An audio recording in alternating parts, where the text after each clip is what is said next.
2013 শাহবাগের গণজাগরণ মঞ্চের কথা মনে আছে? যুদ্ধাপরাধীদের বিচার ত্বরান্বিত করার দাবিতে বসেছিল সেই মঞ্চ। সেই বিষয়ে আমরা কথা বলবো না মানে বলি না এমন না, এর আগের এখানে যে বয়ান করছি ওই বিষয়টা আসছিল। রাজাকার ওই গণজাগরণ মঞ্চের আড়ালে কিছু নাস্তিক ব্লগার কুলাঙ্গার বসে বসে আমাদের প্রিয় নবীজি সাল্লাল্লাহু আলাইহি ওয়াসাল্লামের বিরুদ্ধে এমন সব জঘন্য লেখালেখি করতেছিল। আল্লামা আহমদ শফিয়া নব্বরাল্লাহু মারকাদার নেতৃত্বে গোটা বাংলাদেশের তৌহিদি জনতা জেগে উঠেছিল, মনে আছে? কিন্তু কাজের কাজটা করছিল আমাদের কিছু যুবক, কলেজ ইউনিভার্সিটির ইমানদার কিছু যুবক, প্রকৃত আশিক রাসূল। আমি দৃঢ়ভাবে বিশ্বাস করি ওই যুবকদের ইমান আমি হাসান জামিলের ইমানের চেয়ে শক্তিশালী। কেন? নবীর প্রেমে ওরা যেই কাজটা করেছে আমি করতে পারি নাই। ওরা কি করেছিল? ওই সময়ের এক ব্লগার নাস্তিক রাজীব হায়দার থাবা বাবা চালাতো, এই রাজীব হায়দারকে ওরা হত্যা করেছিল নবীর প্রেমে। দেখেন, রাজীব হায়দার একটা স্বঘোষিত নাস্তিক, মুরতাদ, নাম তো মুসলমান, আপনি তো 92 হিসাব করেন রাজীব হায়দার সহ। এই রাজীব হায়দারকে যখন হত্যা করে, সমাজ যে জানে না সে ইসলাম থেকে বের হয়েছে প্রমাণ নেন। ওই সময়ে পলাতক প্রধানমন্ত্রী শেখ হাসিনা সংসদে দাঁড়াইয়া বলেছিল রাজীব হায়দার হচ্ছে দ্বিতীয় মুক্তিযুদ্ধের প্রথম শহীদ। এত আস্তে নাউজুবিল্লাহ। আল্লাহর নবীকে যে ওয়াকাফা বিনা হাসিবিন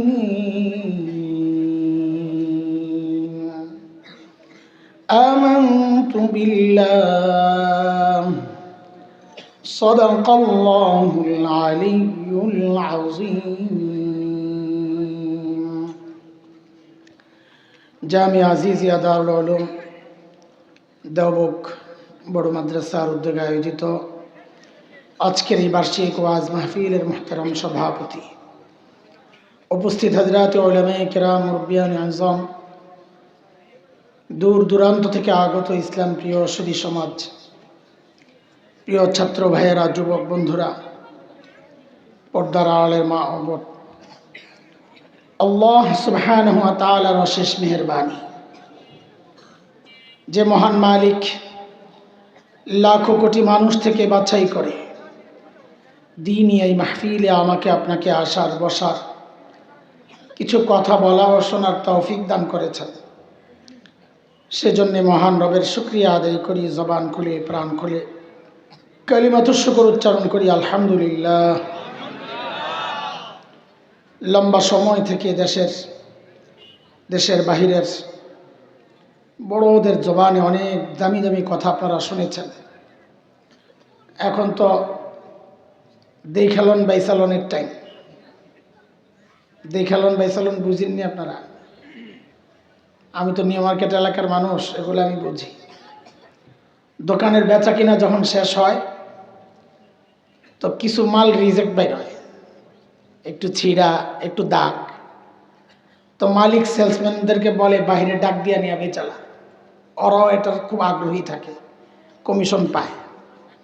তো সব রিজেক্ট মালগুলা বাহিরে নিয়ে স্তূপ করে একটা ডাক দেয়, দেখালন, পাশেরগুলা কয় 100, বাইচালন 100, এবার ডাইকে বেচে না।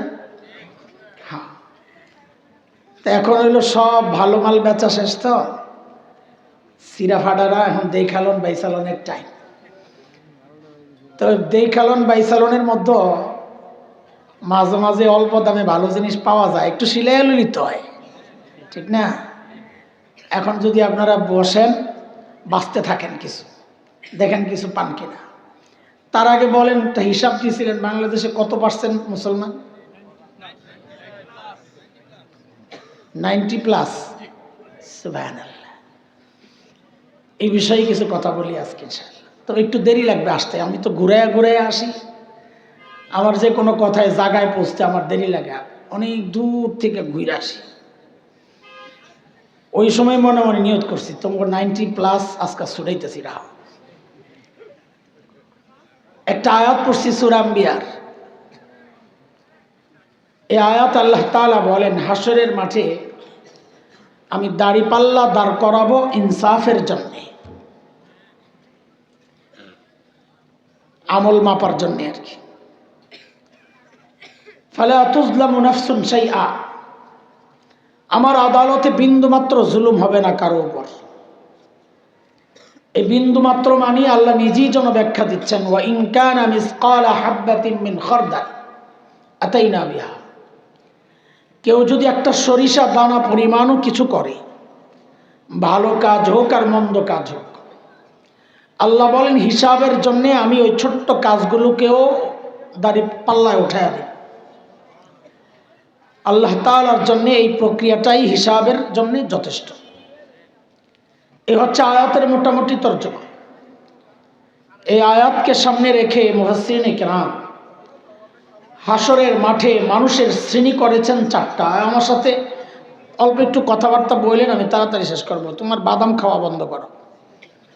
হ্যাঁ, একটা দোয়া করি, আপনারা সবাই আমিন বলেন। আর দোয়াটা করে লই, এই মাহফিলে বসে বসে যারা বাদাম বুট চাবাইব, আল্লাহ অগ পেট নষ্ট করে দিও।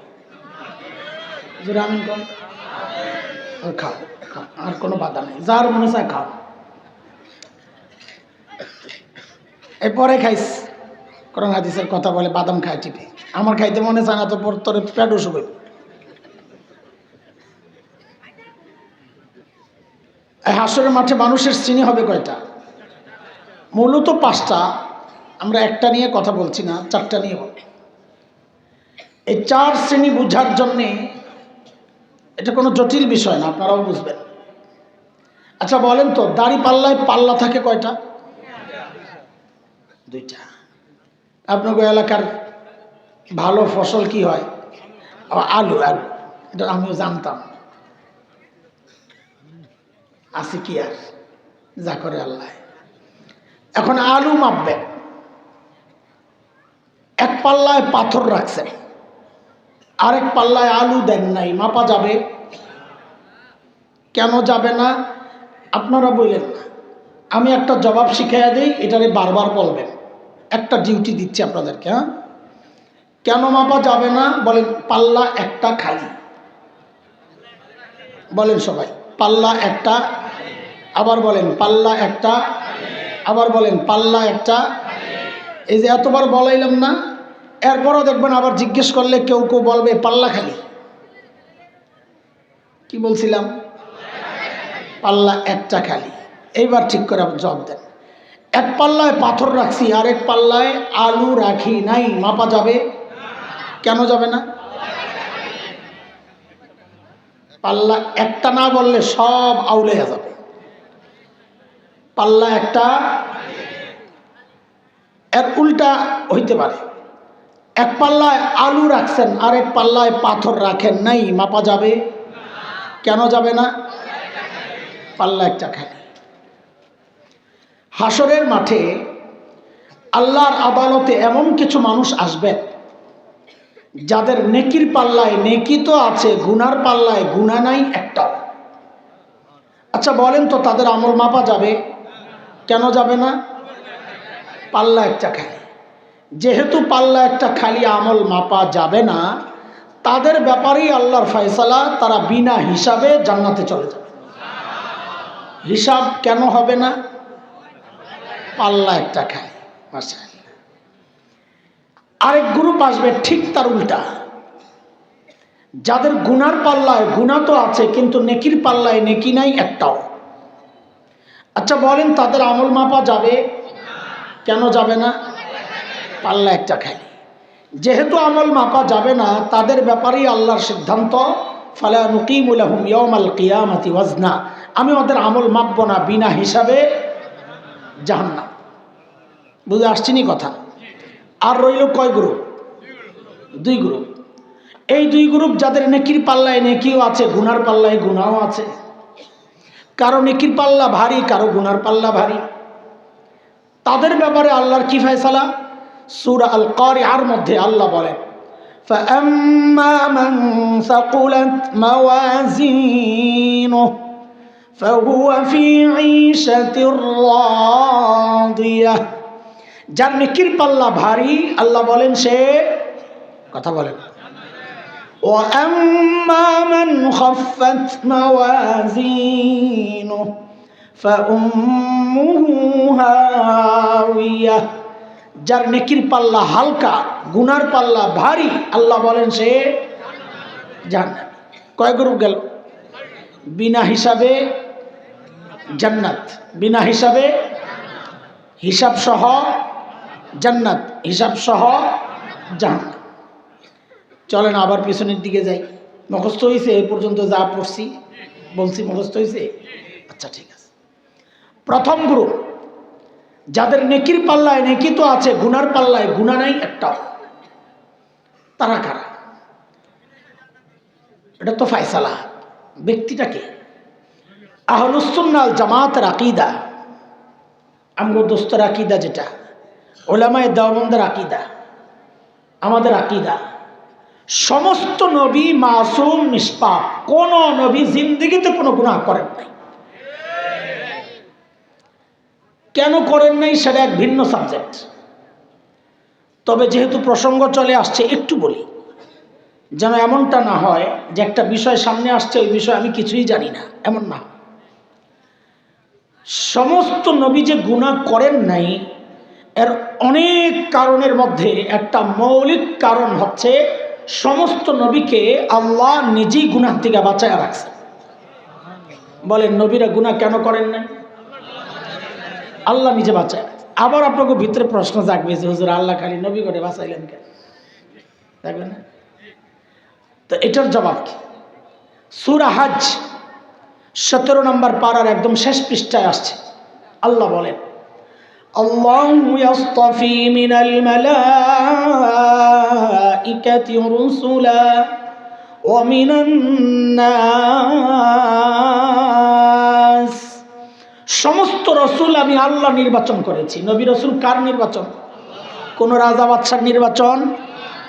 এখন কোন নবী রসুল যদি গুনাহ করেন তো আল্লাহর নির্বাচনটাই প্রশ্নবিদ্ধ হয়ে যায় যে আমাদেরকে গুনাহ থেকে বাঁচাতে কাদেরকে নবী রসুল বানাইয়া পাঠাইলেন?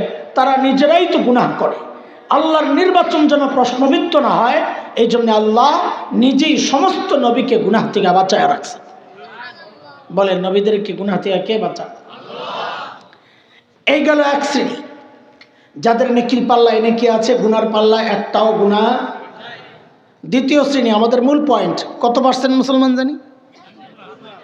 90+ না? আচ্ছা আচ্ছা ঠিক আছে। আরেকটা শ্রেণী যাদের গুনার পাল্লায় গুনাহ আছে কিন্তু নেকির পাল্লায় একটাও। আশ্চর্য, এমন মানুষও দুনিয়া আসে জীবনে একটা ভালো কাম করে নাই। ওই যে হযরত ফেরাউনের কথা বলছেন, কোন ফেরাউন? আগে তো মুসা নবীর সাথে মিলাইয়া বলতাম মুসা নবীর ফেরাউন, এখন বলতে হয় বেডা ফেরাউন। কোন ফেরাউন? ও বেডি ফেরাউন একটা আইসে, এখন আলাদা করতে হয়। তো বলেন কোন ফেরাউন? আচ্ছা বেডা ফেরাউন কি জীবনে কোনো ভালো কাজ করে নাই? কি করছে কোন?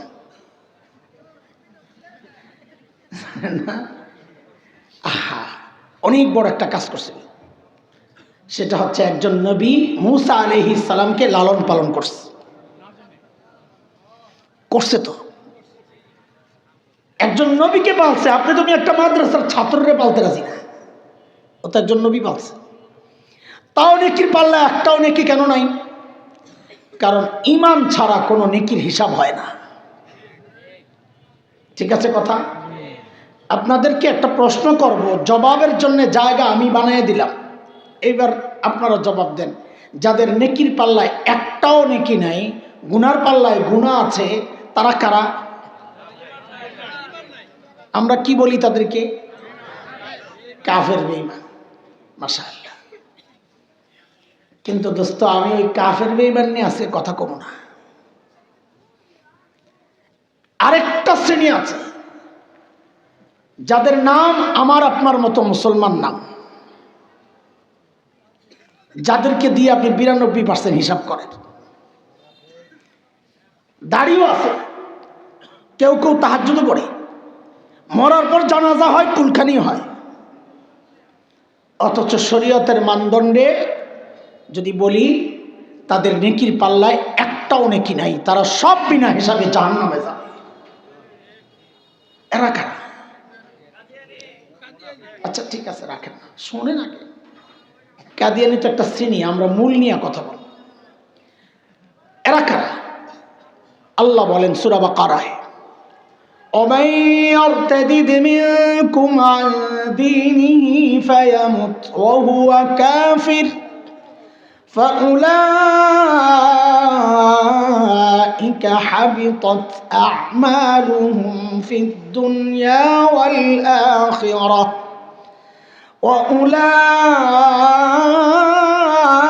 وأولئك أصحاب النار هم فيها خالدون। আল্লাহ বলেন যারা মুরতাদ তাদের সমস্ত আমল বাতিল,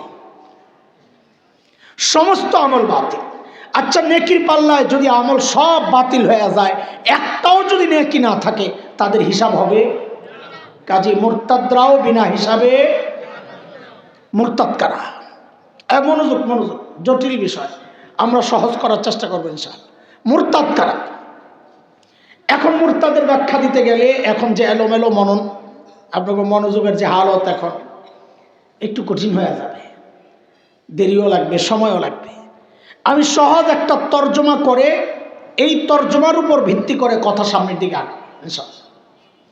মুরতাদ মানি বলেন যারা ইসলাম থেকে বের হয়ে গেছে, সহজ কথা বলেন মুরতাদ মানি। আবার বলেন মুরতাদ কাকে বলে? যারা ইসলাম থেকে বের হয়ে গেছে তাদেরকে কি বলে? আবার বলেন যারা ইসলাম থেকে বের হয়েছে তাদেরকে কি বলে? মুরতাদ কাকে বলে? মনোযোগ আছে? পরীক্ষা নিব? সন্দেহ লাগতেছে, দোস্ত নিব। কে কে ঘুমাইছেন একটু হাত উড়িয়ে দেখান তো। আল্লাহু আকবার। কত মানুষ হাত উঠাইছে, ঘুমাই না বলি তো উঠাইব। আমি তো মনোযোগ চেক করছি, আমি কি ঘুম চেক করছি নাকি? আমি তো পরীক্ষা নিছি না দোস্ত। এবার আবার ওঠান, আল্লাহু আকবার বলে সবাই ওঠান যারা সজাগ আছে। আল্লাহ তুমি কবুল করো, হাত না। উলামাদেরকে যদি জিজ্ঞেস করেন হুজুর গত 100 শতাব্দীর 5 জন শ্রেষ্ঠ আলেমের নাম বলেন তো, আমার বিশ্বাস অধিকাংশ আলিম এই শর্ট লিস্টের মধ্যে একজন আলিমের নাম আনবেন। তিনি হচ্ছেন শেখ আবুল হাসান আলী নদভী রহমতুল্লাহ আলাইহি, সারা দুনিয়ার শ্রেষ্ঠ আলিম। হযরত প্রায় 40 বছর আগে একটা কথা বলেছেন। আমাদের বড়দের ফেরাসা, দূরদৃষ্টি। আমি এই পড়া যখন এখন পড়ি তা আমার কাছে মনে হয় কি জানেন, আমাদের এই বুজুর্গ বাংলাদেশের বর্তমান অবস্থার দিকে তাকায়া তাকায়া যেন কথাগুলো 40 বছর আগে বলে গেছে, ঘটতেছে এখন। হযরত কি বলেন? হযরত বলেন দেখো, মুরতাদ মানুষ নবীজি সাল্লাল্লাহু আলাইহি ওয়াসাল্লামের যুগেও হয়েছে, সাহাবীদের যুগেও হয়েছে। এই যুগে মুরতাদ হচ্ছে তার চেয়ে 1000 গুণ বেশি। এই কথা একটা বললাম, অনেকের একটু সংশয় লাগতে পারে যে নবীর যুগেও মানুষ ইসলাম থেকে বের হয়েছে। হ্যাঁ হয়েছে। যেমন একটা উদাহরণ শোনেন। মক্কা বিজয়ের দিন নবীজি সাল্লাল্লাহু আলাইহি সাল্লাম যখন বিজয়ী বীর হিসাবে মক্কায় ঢুকে কি ঘোষণা দিয়েছিলেন? লা তাসরিবা আলাইকুমুল ইয়াওম, আজকে কোনো প্রতিশোধ নাই, সবাইর আমি মাফ করে দিলাম। কিন্তু আল্লাহ যদি বাইন্ডিংস দেন যে এদেরকে মাফ করা যাবে না, তাদেরকে নবী মাফ করতে পারবেন? তো নবী কিছু মানুষের নাম বলছেন যে এদেরকে ছাড়া যাবে না। কেন? কোরআনের কথা, মালউনিন আইনামা সুকিফু উখিযু ওয়া কুতিলু তাকতিলা। মালউন যেগুলোর যেখানেই পাওয়া যাবে ধইরাই কল্লা ফেলাইয়া দিতে হবে। কার কথা? নবীজি ঘোষণা দিচ্ছেন এরে এরে এরে জেনে পাইবা ধরো। এরা কারা? আলেমদের মধ্যে অল্প ব্যতিক্রম কিছু কথা আছে, নাহলে প্রায় সবার মতামত এক। তার মধ্যে সবচাইতে গ্রহণযোগ্য যে মত, বিশ্ববিখ্যাত আলিম শেখ ইবনে তাইমিয়া রহমতুল্লাহ আলাইহির এক বিখ্যাত কিতাব আছে আস-সারিমুল মাসলুল আলা শাতিমির রাসূল। ওই কিতাবে শেখ ইবনে তাইমিয়া 15 জনের নাম আনছেন। কয়জন? আমার না কথা কও, কয়জন? 15 জন। আব্দুল্লাহ ইবনে খাতাল, কুরতুনা, কুরাইনা, সাররা, মাকিস ইবনে সুবানা, হুয়াইরিস ইবনে নাকিদ, আব্দুল্লাহ ইবনে জিবিয়ারা, আব্দুল্লাহ ইবনে সাদ ইবনে আবি সারাহ, ইকরামা ইবনে আবি জাহল, হুবার ইবনুল আসওয়াদ, হুবায়রাহ বিনতে আবি ওয়াহাব আল মখজুমি, কাব ইবনে জুহাইর, হারিস ইবনে তলাতিল, ওয়াহশি ইবনে হারব, হিন্দা বিনতে উতবা। এই 15 জনের নাম বলেছেন নবীজি, ওদেরকে যেখানেই পাওয়া যাবে ধৈর্যই হত্যা করতে হবে। এর মধ্যে সর্বপ্রথম নামটা বলেছি আব্দুল্লাহ ইবনে খাতাল। এক একজন তো এক এক দিকে পালাইছে। হযরত ইকরামা পালাইছিলেন ইয়ামানের দিকে, পরে আবার ফেরত আসছে বউয়ের উসিলায়। আব্দুল্লাহ ইবনে খাতাল যাইয়া কাবার গিলাফের তলে যায় ঢুকছে। তুই আর জায়গা পাইলি না, এনে ঢুকলি কেন? ও বড় বাটপাড়া ছিল, এই জন্য এনে ঢুকছে। ও চিন্তা করছে কাবা, কাবার গিলাফ এটা মুসলমানদের আবেগের জায়গা। কি আমি যদি কাবার গিলাফ দিয়ে আমারে ঢাকি, তো মুসলমান যেহেতু কাবার ইজ্জত করে, এটার লগে লাগলে মনে হয় আমারে কিছু করবো না। ঠিক এই যুগের রাজনীতিবিদ, ওরা জানে টুপি আবেগের জায়গা, হিজাব আবেগের জায়গা। সারা জিন্দেগি ওলামা, ইসলাম, দিন, শরিয়া এগুলার বিরুদ্ধাচরণ কইরা যেই না নির্বাচন আসে, আস্তে টুপি টাবি লাগায় এখন উনি হাসান বসরি, কারণ জানে এটা আমার আবেগের জায়গা। আব্দুল্লাহ ইবনে খাতাল কাবার গিলাফের তলে যায় ঢুকছে। হযরত আলী কাররামাল্লাহু ওয়াজহা দেখছেন, ওই যে দুইটা পাও দেখা যায়। পোলাবেন একটা কিচ্ছা কমো, একটু হাসতেছে, যেহেতু আর একটু হাসাই, হাসানের জন্য না থাকলে বাধ্য, যেহেতু বইলা ফেলছি হাসানের জন্য কোনো গল্প বলা উচিত না, বাধ্য। হযরত আলী দেখে দিয়েছেন দৌড়, হাসবি না তুই, সামনে বইয়া এখানে হাসে। হযরত আলী তো পা দেখে দৌড় দিছে। আরো 2 সাহাবী দেখছেন হযরত আলী যে দৌড় দিছেন খোলা তরবারি নিয়ে, ওনারা কিন্তু দেখেন নাই কেন দৌড় দিছেন, কিন্তু আলী দৌড় দিছেন। চিন্তা করছেন আলী হালকা মানুষ না, খামাখা দৌড় দেয় নাই, নিশ্চয়ই কোনো কাস্টমার পাইছে। ওনারাও আলীর সাথে দিছে দৌড়। এই পোলাপাই আস-সারিমুল মাসলুল আলা শাতিমির রাসূল তো অ্যাভেলেবেল কিতাব না, তবে ইসলামিক ফাউন্ডেশন বাইতুল মুকাররমে, ওই ইসলামিক ফাউন্ডেশনে কিতাবটা আছে, আমি ওখানেই পড়ছি। আর যদি ওখান থেকে না পড়তে পারো, তার একটু সহজ করে দেয়, আমাদের সিরাতে মুস্তাফার মধ্যে আছে, আস-সারিমুল মাসলুল আলা শাতিমির রাসূলের হাওয়ালা দিয়েই আছে ওখানে। ওখান থেকে আব্দুল্লাহ ইবনে খাতাল টাইনা বাইর করছে, বাইর করে আর কল্লাটা ফালাইয়া মাকামি ইব্রাহিম এবং হাজরে আসওয়াদ এই 2 পাথরের মাঝখানে বর্ষা গেড়ে ওইটার উপর কল্লাটা ঝুলাইয়া রাখছে। কেন? দুনিয়ার মানুষকে দেখাইয়া দিছে আল্লাহর নবীকে যারা গালি দেয় ওদের শাস্তি এইটাই হওয়া উচিত। এই যে আব্দুল্লাহ ইবনে খাতাল, ওর ইতিহাস পড়লে পাওয়া যায় ও নবীর যুগে মুসলমান হয়েছিল, মদিনাতে ছিল। মদিনার রাখালদেরকে হত্যা করে পশুগুলা নিয়ে মক্কায় পালায় আইসা ইসলাম ত্যাগ করছে। তাহলে কি বোঝা গেল? নবীর যুগেও মানুষ ইসলাম ত্যাগ করছে, এটা প্রমাণিত। সাহাবীদের যুগেও মানুষ ইসলাম ত্যাগ করছে, এটা তো আরো প্রমাণিত। যেমন মুসাইলিমাতুল কাজ্জাব, আজকের সৌদি আরবের যে রাজধানী রিয়াদ, রিয়াদের কাছের একটা অঞ্চল ইয়ামামা, আমি গেছি ওখানে মুসাইলিমার কেল্লা দেখার জন্যে। ওই ইয়ামামার এক বড় গোত্র ছিল বনু হানিফ। এই বনু হানিফের এক পান্ডা মুসাইলিমা, যাকে আমরা মুসাইলিমাতুল কাজ্জাব নামে চিনি, সে মিথ্যা নবুয়তের দাবি করছে। তাকে যারা অনুসরণ করছে তারাও ইসলাম থেকে বের হয়েছে। এটা সাইয়েদনা আবু বকরের জামানা, তাহলে কি বোঝা গেল? সাহাবীর যুগেও মানুষ ইসলাম থেকে বের হয়েছে, এই যুগে বের হচ্ছে হাজার গুণ বেশি। শেখ আবুল হাসান আলী নদভীর কথাটা শোনেন শোনেন শোনেন, 92% হিসাব শোনেন। হযরত বলেন পার্থক্য কি? মুরতাদ তো মানুষ ওই যুগেও হয়েছে, এই যুগে আরো বেশি হচ্ছে। পার্থক্য কি? বলে পার্থক্য হচ্ছে ওই যুগে যারা মুরতাদ হইছো ও নিজেও জানতো আমি ইসলাম থেকে বের হয়ে গেছি, যেই সমাজে মুরতাদ হয়েছে সমাজও জানতো সে ইসলাম থেকে বের হয়ে গেছে, যার কারণেই তো তার বিরুদ্ধে জিহাদ হয়েছে। কিন্তু আফসোস এই যুগে মানুষ তার চেয়ে হাজার গুণ বেশি মুরতাদ হচ্ছে, কিন্তু যে হচ্ছে সে নিজেও জানে না সে ইসলাম থেকে বের হয়ে গেছে। যেই সমাজে মুরতাদ হয়েছে সমাজও জানে না সে ইসলাম থেকে বের হয়েছে, ওই জন্যই তো হিসাব করে 92%। শেষ হয় না এই কথা, ঠিক পরে একবারই কয়ে। সমাজ জানে না, এটা প্রমাণ কি? উদাহরণ না দিলে তো বুঝবেন না। 2013 শাহবাগের গণজাগরণ মঞ্চের কথা মনে আছে? যুদ্ধাপরাধীদের বিচার ত্বরান্বিত করার দাবিতে বসেছিল সেই মঞ্চ। সেই বিষয়ে আমরা কথা বলবো না মানে বলি না এমন না, এর আগের এখানে যে বয়ান করছি ওই বিষয়টা আসছিল।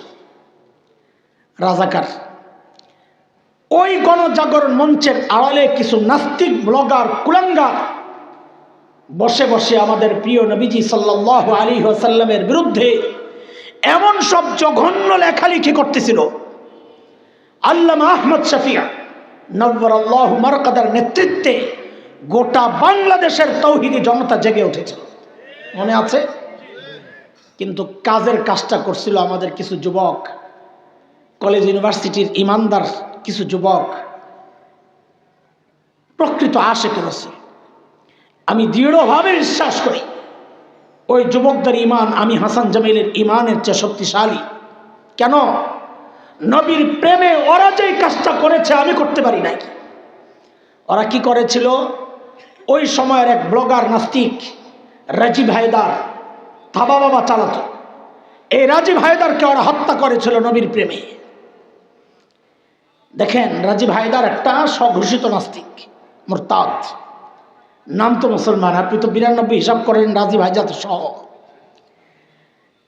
এই রাজীব হায়দারকে যখন হত্যা করে সমাজ যে জানে না সে ইসলাম থেকে বের হয়েছে, প্রমাণ নেন।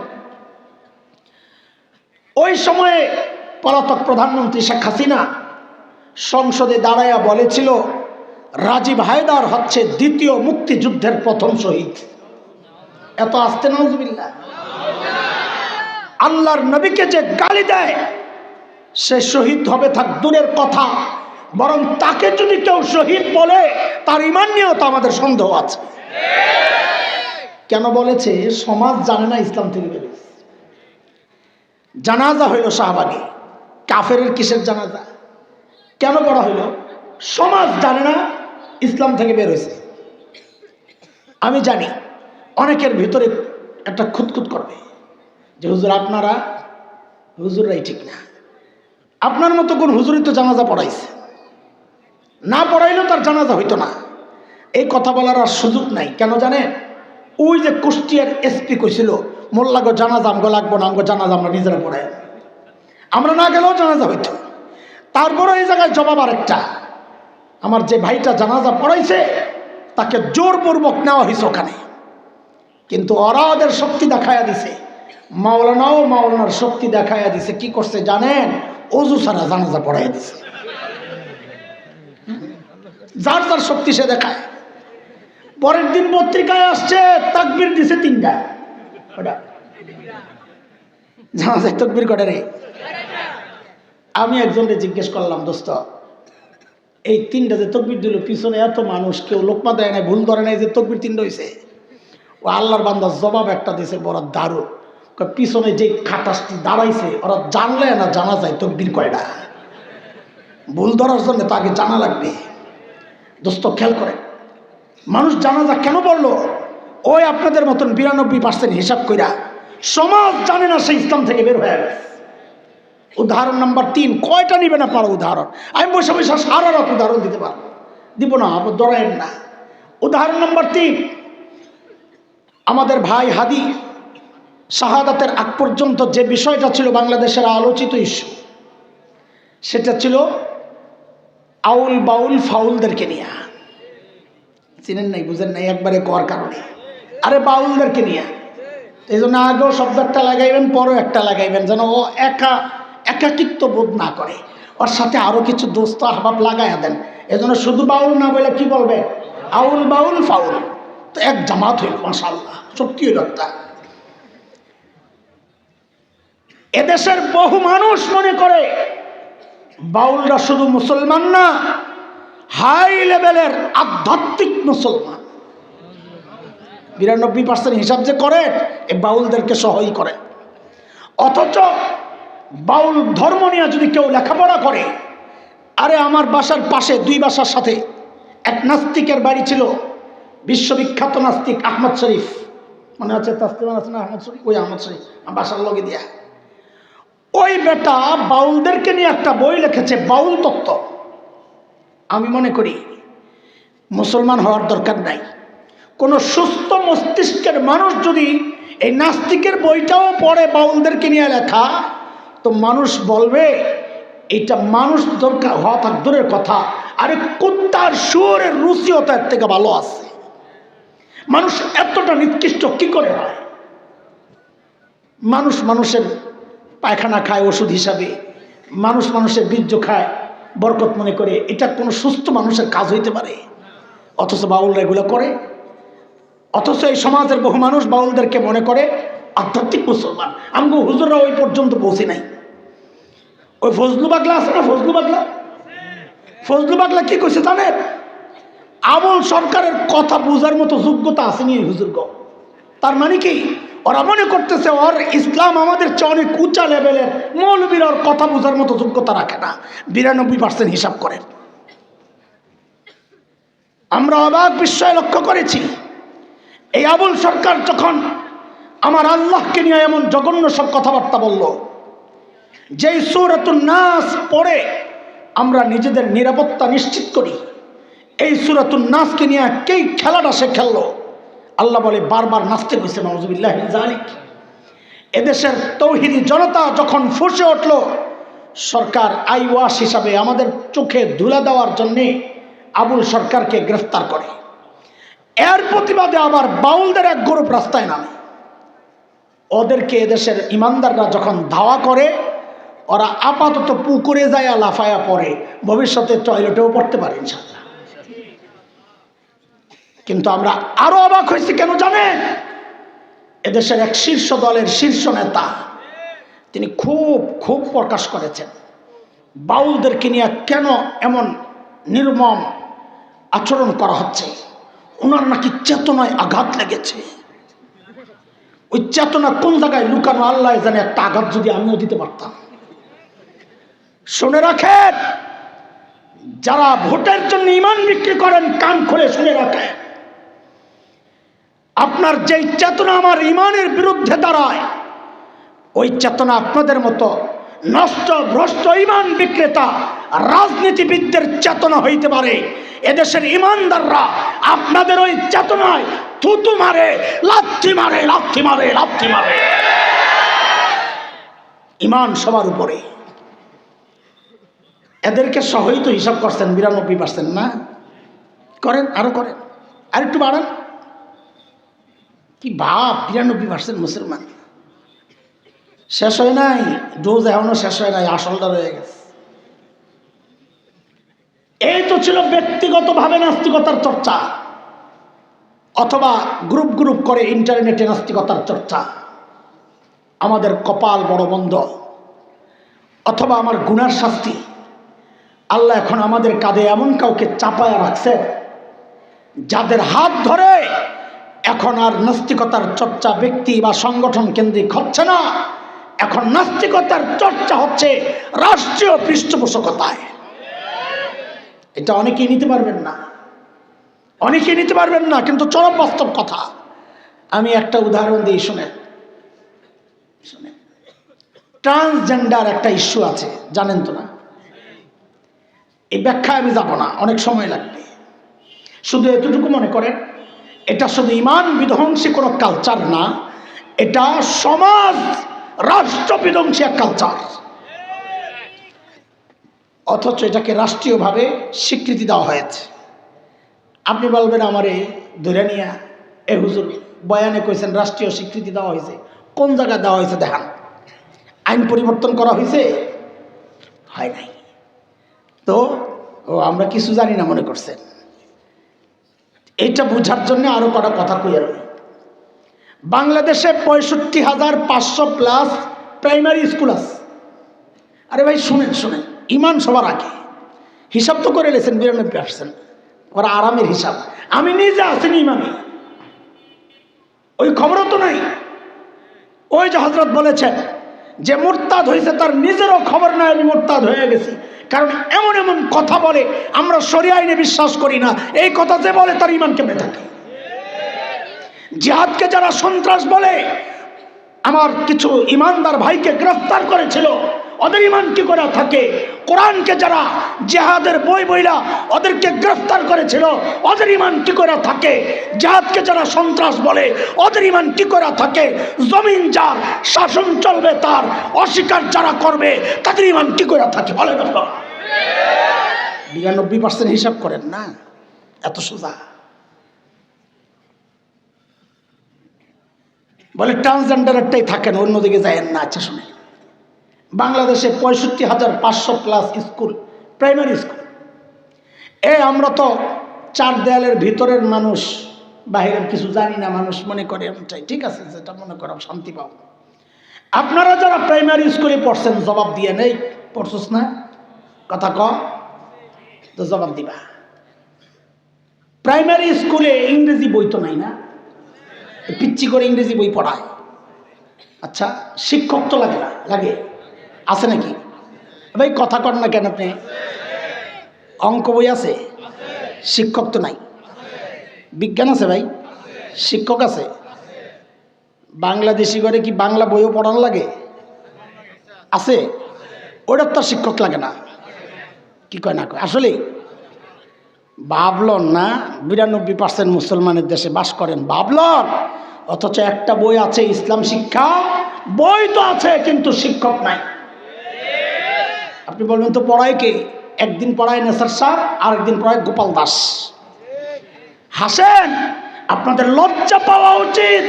আপনার সন্তানের ধর্মীয় বই পড়ায় একজন হিন্দু শিক্ষক, লজ্জা থাকা উচিত আমাদের। গর্ব করেন 92% মুসলমান। বহুদিন থেকে দেশের ইমানদারদের দাবি ছিল ধর্মীয় শিক্ষক নিয়োগ দেন। অন্য সব সরকার আমাদেরকে বৃদ্ধাঙ্গুলি দেখাইছে, কিন্তু এই ইউনূস সরকার এসব কপালে জুতা দিয়ে পিটা দিছে। কেন? কারণ একটা প্রজ্ঞাপন জারি করেছে যে এই 65,500 প্লাস স্কুলে ধর্মীয় শিক্ষক নয়, একজন করে গানের শিক্ষক নিয়োগ দেওয়া হবে। এটা লইয়া সবাই প্রতিবাদে ফাইটে উঠছে, কিন্তু নিচে দিয়া ছোট্ট করে একটা ধারা আরেকটা দিচ্ছে প্রজ্ঞাপনে। সেটা কি জানেন? 1% হারে একজন করে ট্রান্সজেন্ডার শিক্ষক নিয়োগ দেওয়া হবে। তার মানে কি সরকারিভাবে ট্রান্সজেন্ডারকে স্বীকৃতি দেওয়া হলো কি হলো না? না হইলে আলাদা করে প্রজ্ঞাপনে তাদের প্রসঙ্গ কেন আনতে হবে? সে তো হয় ছেলে নয় মেয়ে, আলাদা করে কেন আনতে হবে? তার মানে গোপনে গোপনে সরকার ট্রান্সজেন্ডারকে স্বীকৃতি দিচ্ছে। যদি তাও নাও বুঝেন, আরেকটা সহজ ইস্যু দিয়ে বুঝেই, তাইলে হাতে সময় তো নাই জানি, বিরক্তি লাগতেছে নি কোন তাড়াতাড়ি।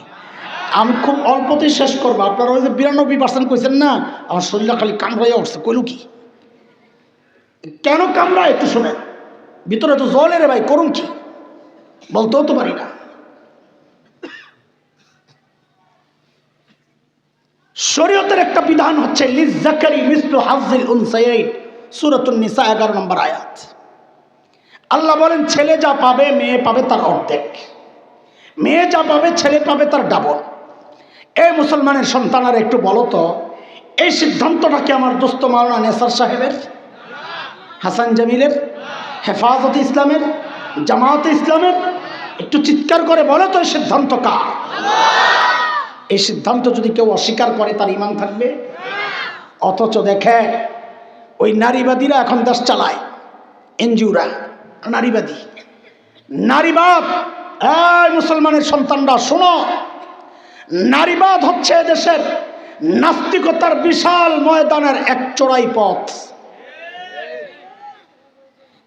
এই স্লোগান দিয়ে এদেশের মানুষকে নাস্তিক বানানোর এক প্রক্রিয়া ওরা চালায়। এর মধ্যে একটা প্রক্রিয়া হচ্ছে নারী পুরুষের সমান অধিকার চায় নারীবাদীরা। এই নারী পুরুষের সমান অধিকার বলতে আপনি কি বুঝেছেন? যে স্বামী যদি টয়লেটে 10 মিনিট সময় দেয়, বউরেও 10 মিনিট বয়ে থাকার সুযোগ দেওয়া লাগবে, ওটা মনে করছে না। ওদের টার্গেট ইসলামের একটা বিধান, সেটা হচ্ছে একই বাবার ছেলে একই বাবার মেয়ে, একজন পাবে 2, একজন পাবে 1, এই বৈষম্য দূর করতে হবে। এত আস্তে নাউজুবিল্লাহ পড়লেন যে বাকিরা বুঝেন নাই, নাকি বাড়িতে যাওয়া পড়বেন নাউজুবিল্লাহ? এমন ভাবে প্রচারণা চালাচ্ছে সাধারণ মুসলমানদের দিলের মধ্যে সংশয় ঢুকে গেছে। অথচ একটা বিষয়কে যদি অস্বীকার করে, যদি আইন হয়ে যায়, আর এটা যদি কেউ মানে, সারা দেশের মুসলমান নাস্তিক হয়ে যাবে, মুরতাদ হয়ে যাবে। অথচ বয়া বয়া হিসাব করবে 92% মুসলমান।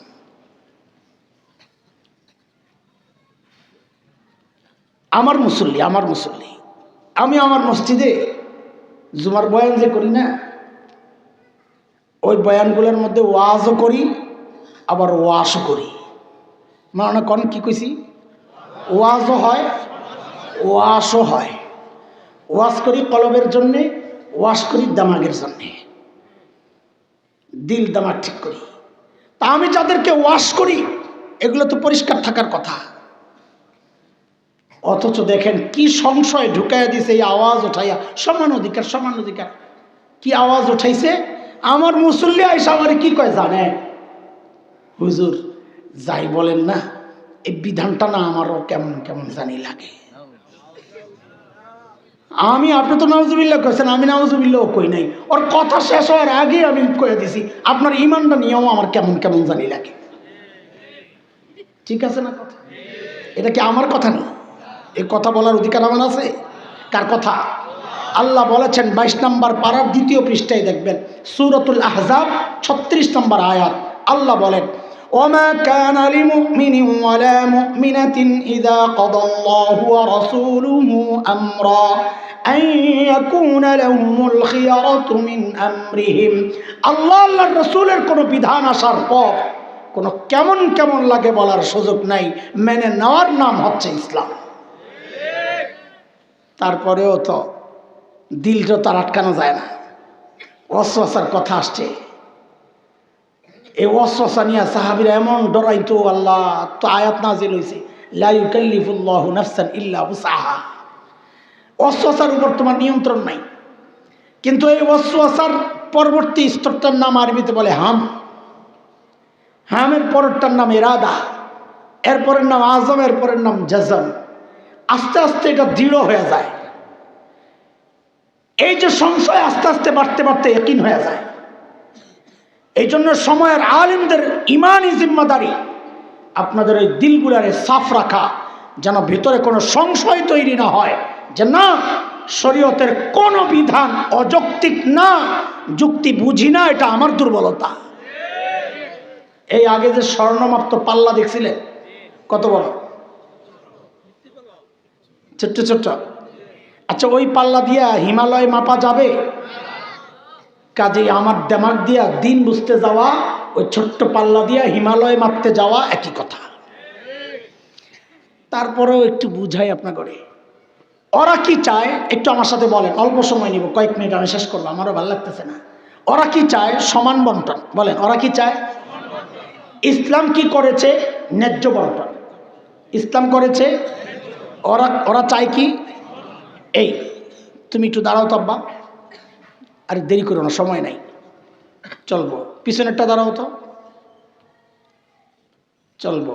এর পিছনেরটা দাঁড়াও তো, তাও চলবো। দ্রুত 3 জন স্টেজের উপর তাড়াতাড়ি। এত সুবিগিরি দেখা গেল, তোমাকে আমরা চিনি।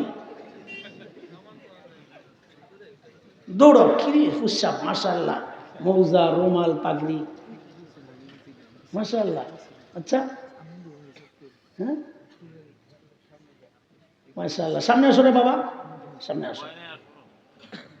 তুমি বলে 1 বছরে হাফেজ হয়েছো, বইসো কেন? বসো না, দাঁড়াও, দাঁড়াও, ওদিকে তাকাও। ডরাও কেন? 1 বছরে হাফেজ হয়েছো, ডরাও কেন? ওই তুমি মাঝখানে আসো। আরে না, ওরে ওরে ওরে মাঝখানে দাও। তুমি দাঁড়াও, 3 জনের লাইন ধরে দাঁড়াও। হুজুরের মুখের উপর দাঁড়িয়েছো কেন? একটু পিছনে ওই পাশে যাও। ওদেরকে দেখছেন? ওদিকে তাকাও, ওদিকে তাকাও। পারফেক্ট সাইজ বাইর করা এখন আমার জন্য মুশকিল, সময় লাগবে, তাড়াহুড়া করছি। তাও ধৈরা নেন, প্রথমটার যেই সাইজ, দ্বিতীয়টা 2 ইঞ্চি ছোট, 4 আঙ্গুল ছোট, ধরে নেন। এরপরেরটা আরো 4 আঙ্গুল ছোট, ধরে নেন। আপাতত কি বুঝাইতেছি? সমান বন্টন ইসলাম দিছে, ন্যায্য বন্টন। সমান বন্টন কি, ন্যায্য বন্টন কি, এটা দেখেন। একটা কথা আগে মাথায় রাখেন, যেই কোনো জায়গায় সমান বন্টন মানেই হচ্ছে একজন বঞ্চিত হবে। মোহতামিম সাহেব আর সাধারণ হুজুরকে বেতন যদি সমান হয় তো মোহতামিম সাহেব বঞ্চিত হইল না? হ্যাঁ, মোহতামিম সাহেব একটা কাপড় কিনছে 6 গজ, পোলায় সহ জামা বানাইব। ভাবি কয়, তুমি সবসময় আমার পোলাডারে ঠগাও, এবার ঠগাই পারবা না, সমান সমান কাটবা। তাইলে মোহতামিম সাহেবের জামা হইব? হইব, কিন্তু ওই জামা গায়ে দিয়ে আর আপনাকে সামনে আইতারব না, ভাবির সামনে যেতাম। ঠিক নি কথা? একজন বঞ্চিত হইব কিনা সমান বন্টনে? এবার ওখানে দেখেন, ও যে প্রথমটা, ওর থুতনি বরাবর একটা দেয়াল গেছে, তাইলে দ্বিতীয়টার যাইব চোখ বরাবর। প্রথমটার থুতনি, দ্বিতীয়টার চোখ সমান না? তৃতীয়টার যাবে কপালের উপরি দিয়া মাথা বরাবর। দেয়ালের ওই পাশে এমন কিছু হচ্ছে যা 3 জনের দেখা দরকার, কিন্তু দেখবে কয়জন? এখন নেসার ভাইয়ের মায়া লাগছে, 3টা ইট পাঠাইছে, লহতরায় 3টা ইট দিয়া দেহার ব্যবস্থা কর। এখন এই 3 ইট কেমনে বন্টন করব? নারীবাদী একটা লাভ দিয়ে উঠছে, আমি বন্টন করে দিই, আমি কোনো বৈষম্য করি না। যাই আর 3 জনের সমান 3টা ইট দিয়ে দিছে, সমান সমান, সমান অধিকার, বৈষম্য চায় না এরা। আচ্ছা, 3 জনের যে ইট 3টা দিল, প্রথমটার ইট লাগতো নি, খামাখা দিছে। দ্বিতীয়টার ইট দিয়ে ও দেখবে, কিন্তু 3 নম্বরটারে একটা ইট দিলে ও দেখবে নি। তাহলে সমান বন্টনে একজন বঞ্চিত হইল কিনা? কথা বলেন না? সমান বন্টন মানে একজন বঞ্চিত হইল কিনা? কিন্তু যদি হুজুরের দায়িত্ব দেন, হুজুর ইসলাম অনুযায়ী এটারে বন্টন করে দেন, তো হুজুর বলবে ইসলামের সমান বন্টন বলতে কিচ্ছু নাই। ইসলামের বন্টন হচ্ছে ন্যায্য বন্টন। ন্যায্য বন্টন কি? ও 1 নম্বরটারে কইতো, আল্লাহ তোরে লম্বা বানাইছে, তুই ইট দিয়া কি করবি? তুই তো ইট ছাড়াই দেহস। ওরে দিত না, মাঝখানেরটারে একটা দিত, শেষেরটারে 2টা দিত। এখন হইল ন্যায্য বন্টন। এইবার কন্ত, এই যে বন্টনে এবার কয়জনে দেখবে? 3 জন দেখবে। তাহলে এবার আপনারাই বলেন, ন্যায্য বন্টনে ইনসাফ না সমান বন্টনে ইনসাফ? ন্যায্য বন্টন যৌক্তিক না সমান বন্টন যৌক্তিক? এরে বাজান তোরা তাড়াতাড়ি যাতো, আমি অন্য একটা উদাহরণ দিই, এটা বেশি কঠিন হয়ে যাইতেছে। পোলাপান্ডি খারাপ হয়েছে, মায়া লাগতেছে, নাহলে ইডিরে দিয়ে আমি আরো সাইজ করতাম। আপনি এবার শোনেন, ইসলাম দিছি কি, ওরা বুঝছে কি। নেসার ভাইয়ের একটা পিচ্চি আছে, আর একটা পোলা, মেয়ে আর ছেলে, নানার বাড়ি কাছে। আব্বা একটু নানার বাড়ি যাব। যাও। হিহি, পোলা পানি হিহি বুঝেন, কিছু লাগবে সামনে, ওই হিহি বলুন বুঝাল। তো নেসার ভাই কি করছে, পকেট থেকে 50 টাকা বাইর করে মেয়েরে দিছে 50 টাকা। কত? ছেলেরে দিছে 100 টাকা। হায় আল্লাহ, নেসার ভাইয়ের পাশের বাসায় থাকে এক নারী অধিকারের কর্মী, নারীবাদী। এই বেড়ি যাই শুনছে মাইয়ারে দিছে 50, ছেলেরে দিছে 100। বেড়ি ঘরের মধ্যে হাউকাও শুরু করছে, এই হুজুররা শুধু মেয়েদের উপর বৈষম্য করে, হ্যাঁ ঠকায়, এই ইনসাফ নাই, এই হুজুর মানি হলো জালেম, সব কইরা ফেসবুকে দিয়ে টিয়া পুরো এলাকা কেমন করে। কিন্তু নেসার ভাইয়ের পরের কথা শুনেও নাই, অথবা শুনাও না, শোনার ভান করছে। নেসার ভাই টাকা 50 টাকার 100 টাকা দিয়া সাথে সাথে ছেলেরে বলছে, আব্বা এই যে তোমার 100 টাকা দিলাম, যাইতে রিক্সা ভাড়া লাগবে 50 টাকা, আসতে লাগবে 50 টাকা, আব্বা ভাড়াটা তুমি দিয়ে দিও। আচ্ছা কত দিই কারবারটা? এখন আসলে মেয়ের ব্যালেন্স আছে কত, ছেলের ব্যালেন্স কত? তা আসলে ঠকলো কে? অথচ না দেখে ফেসবুকে পোস্ট দিয়া পুরো এলাকা কেমত করে আলাইছে। ইসলাম ঠিক এই কাজটাই করছে। মেয়ের যে 50 দিছে আর কোনো খরচ নাই, ছেলের যে 100 দিয়েছে পুরোটাই খরচ। আরে তাও যদি না বুঝেন তার একটা বুঝেন, যেটা লাগা যায়, কার কোনটা বুঝে আসে আমি কেমনি কম। নেসার ভাই আজকে মাদ্রাসার মাহফিল হয়েছে, কিছু টাকা পয়সা এলাকার মানুষ সহযোগিতা করছে, একটা ভাব আছে ভিতরে, আমগো টাকা পয়সা না থাকলে মাদ্রাসা লয়ে যাবো কি পেরেশান, যদি বুঝাইতে পারতাম তো আর হাসতেন না, কানতেন। কালকা বোর্ডিং ম্যানেজারে ডাক দিয়েছে, হুজুর কিছু টাকা পয়সা তো আইছে, বাজার করা লাগবো, কত লাগবো? তা আমগো বাজার মানে লক্ষ লক্ষ টাকা না, হুজুর হুজুর 5,000 টাকা দেন। কত? গন্যা গন্যা হুজুর 5,000 দিস। কি করতে? এপোলা মানে একটু তাড়াতাড়ি কত আমার বিদায় কর। কি করতে? যেই দেখছে পোলায় বোর্ডিং ম্যানেজার বাজারে যাইব, তোর পোলায় এক আব্বা আমি একটু বাজারে যাবো, যাও। মনে আছে নি? কিছু চায় আর কি।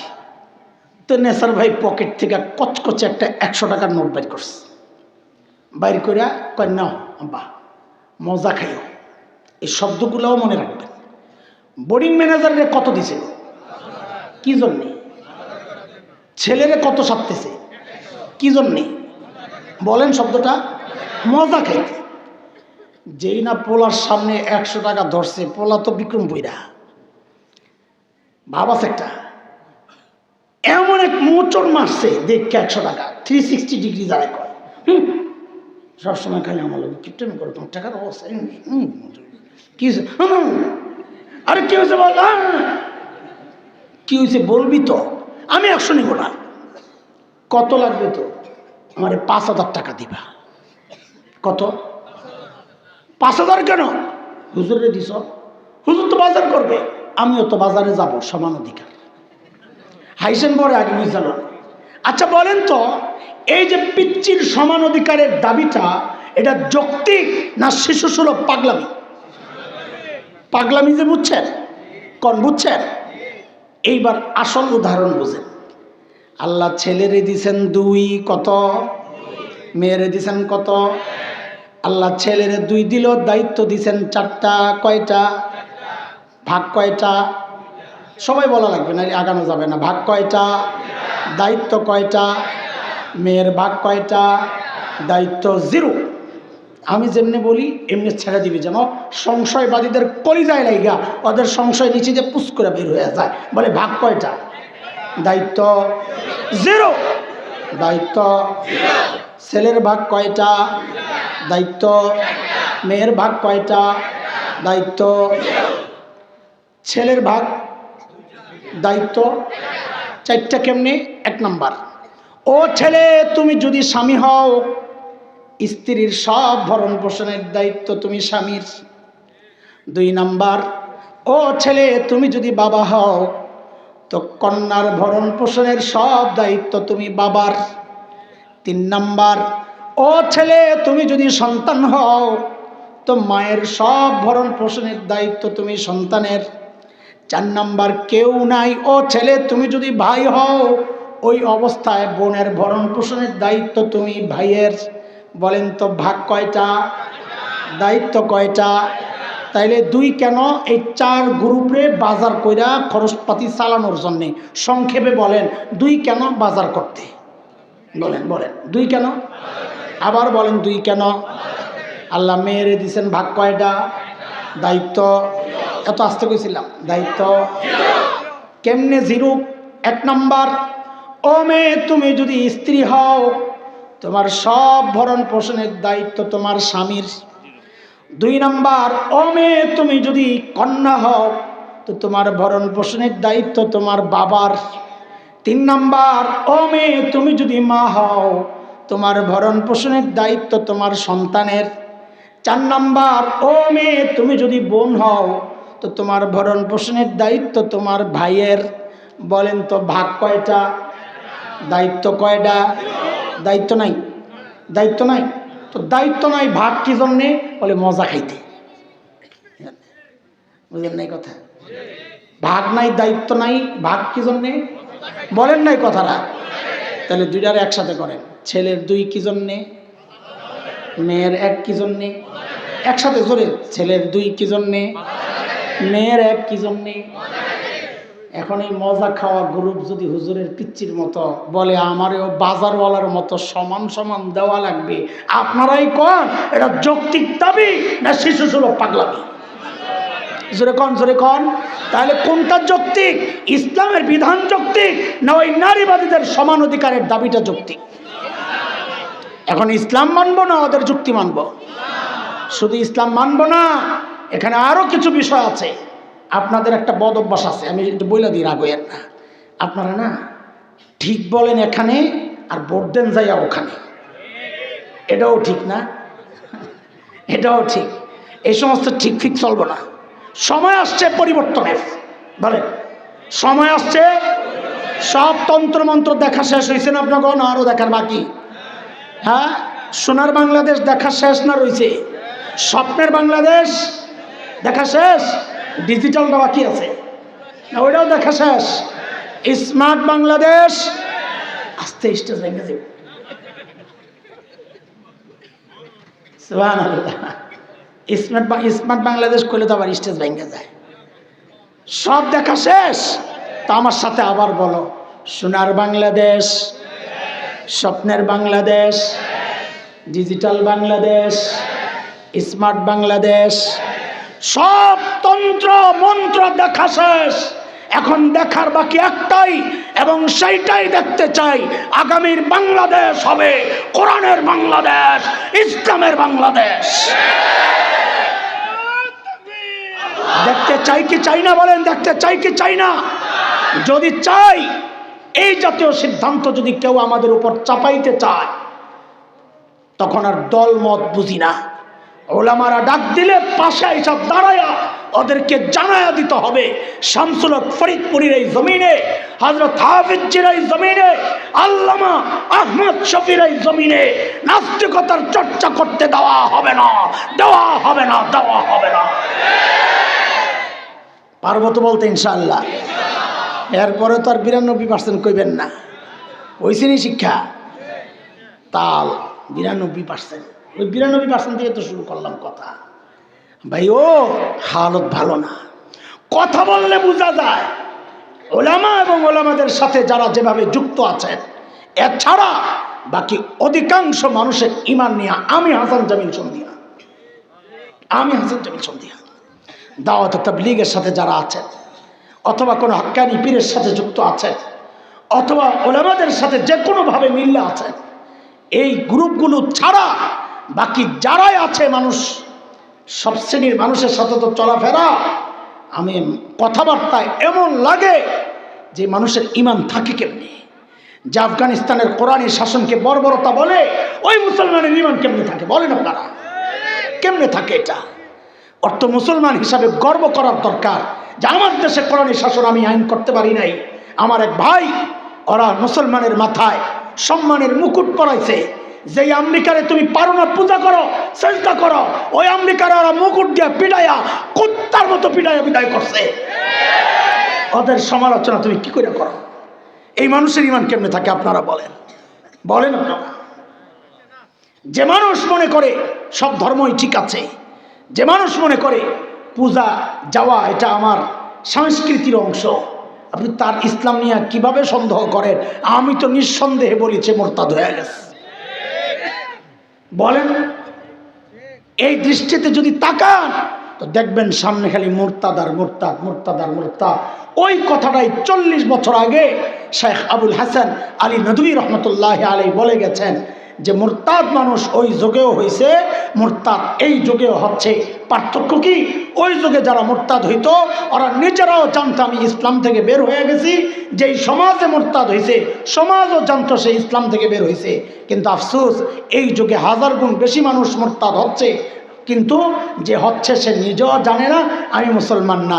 কারণ সে তার তো জানাজা হয়, তার তো কুলখানি হয়, তার তো 40 হয়, সে তো তাহাজ্জুদও পড়ে, তাও 2-4 রাকাত না, 80 রাকাত। আল্লাহু আকবার। 80 রাকাত তাহাজ্জুদ ওয়ালা বুজুর্গ ছিল এই দেশে, সুবহানাল্লাহ। অথচ ওলামাদেরকে গালি দেয়, হেফাজত ইসলামকে নিয়ে কটাক্ষ করে, খেলতে চায়। হেফাজত কি খেলার জিনিস? দিন ও শরিয়া হেফাজতের জিম্মায় তারা আসছেন ময়দানে, তাদেরকে যারাই কটাক্ষ করবে, আসেন মুফতি সাহেবরা বলেন আমাকে, তার ইমান কি করে থাকে? কি করে থাকে তার ইমান? তাহাজ্জুদ পড়লেই বুঝি ইমানদার হয়ে যায়? বয়া বয়া খালি হিসাব করো, 92%, 100% দিয়ে দাও, কার মানা করছে কেনা তোমাকে? ভাই শেষ কথা, ইমান সবার উপরে। আল্লাহ আমাদের সকলের ইমানের হেফাজত করে। ওই যে আসহাবে কাহাফ মনে আছে? বাঁচার জন্য কই আশ্রয় নিয়েছিল? কোন জায়গায়? ইয আওয়াল ফিতিয়াতু ইলাল কাহফ ফাকালু রাব্বানা আতিনা মিন লাদুনকা রাহমাহ ওয়া হাইয়্ লানা মিন আমরিনা রাশাদা। আল্লাহ রাস্তা দেখাও। আমাদের বুজুর্গরা বলেন কি জানেন? এই যুগের মানুষের ইমান টিকানোর জন্যে মাদ্রাসা একটা গুহা, দাওয়াত ও তাবলীগ একটা গুহা, হক্কানি পীর মাশায়েখদের খানকাগুলা আরেকটা গুহা। এগুলা হচ্ছে ইমান বাঁচানোর গুহা। এই জমানায় যদি ইমান বাঁচাইতে চাও, যে কোনো একটা গুহায় যাইয়া আশ্রয় গ্রহণ করো। মনে থাকবে তো ইনশাআল্লাহ? মনে থাকবে তো ইনশাআল্লাহ? আল্লাহ তাআলা এই দেশ ও জাতি এবং এই আপনাদের আমাদের সকলের ইমানের হেফাজত করেন। আমিন আমিন। কিছু কঠিন কথা কইছি, ধমক দিছি, খোঁচা দিছি, মাফ করে দিয়েন। ওই যে আপনারা আবেগে আপ্লুত হয়ে যান যে 92% কইয়া যে একটা হাসি মারেন, ওইটা দেখলে আমার কলজা ছিঁড়া যায়। ওই জন্য জিদ্দে কথাগুলা কইছি। আমি তো ময়দানে আছি, আমি তো মানুষের হালত জানতেছি। আপনি 92% বললে আমি তো বলতে পারি না। ওই জন্য আমি এটার বিরোধিতা করতেছি। দেশের হালত বড় খারাপ। কলেজ ইউনিভার্সিটি, বিশেষ করে প্রাইভেট ইউনিভার্সিটিতে যে ছেলেরা পড়তেছে, দোস্ত, অধিকাংশের ইমান নাই। অধিকাংশের ইমান নাই দোস্ত। কি সব কথাবার্তা, কালিমা জানে না, কালিমা জানে না। আপনি হিসাব করেন 92%। শুধু নাম দিয়া কাম হবে? মিশকাতের হাদিস আসছে না, এমন এক সময় আসবে লা ইয়াবকা মিনাল ইসলাম ইল্লা ইসমুহু, শুধু নামটাই থাকবে মুসলমান। রাজীব হায়দার কত সুন্দর নাম, আহমদ শরীফ কত সুন্দর নাম। আপনি তো এই নামগুলোরও মুসলমানের খাতায় হিসাব করছেন, অথচ নাস্তিক। আল্লাহ এই দেশ ও জাতিকে হেফাজত করেন, আমিন। আর একটা খবর শোনাই, বর্তমান বাংলাদেশে প্রায় 2 কোটি খ্রিস্টান হয়ে গেছে, যারা এখনো মুসলমান নাম পাল্টায় নাই। কি মনে হইতেছে আপনি? ওদেরও কিন্তু হিসাব ওই 92%-এর ভিতরে। সংখ্যা কত? 2 কোটি। 2 কোটি। আপনারা মনে করেন না হাওয়াই কথা বলতেছি? প্রত্যেকটা কথা আমি দায়িত্ব নিয়ে বলতেছি। আপনি চ্যালেঞ্জ করেন, কোনটা করবেন করেন। 2 কোটি মুসলমান, মুসলমানের খাতায় তাদের নাম। কাদিয়ানি সব মুসলমানের খাতায় তাদের নাম। সবগুলারই নিয়ে আপনি হিসাব করতেছেন 92% মুসলমানের দেশে বাস করেন। আল্লাহ আমাদেরকে হেফাজত করেন। বাস আমার কথা শেষ। আল্লাহ এই জামিয়াকে কবুল করেন। আল্লাহ আমার দোস্ত হযরত নেসার ভাই, আল্লাহ তাকে কবুল করেন। আজকে যত সহি কথাগুলো হয়েছে, যত কথা হয়েছে, সমস্ত সহি কথাগুলোর উপর আল্লাহ আমাদেরকে আমলের তৌফিক দান করেন। সবার উপরে আল্লাহ আমাদের সকলের ইমানের হেফাজত করেন, আমিন।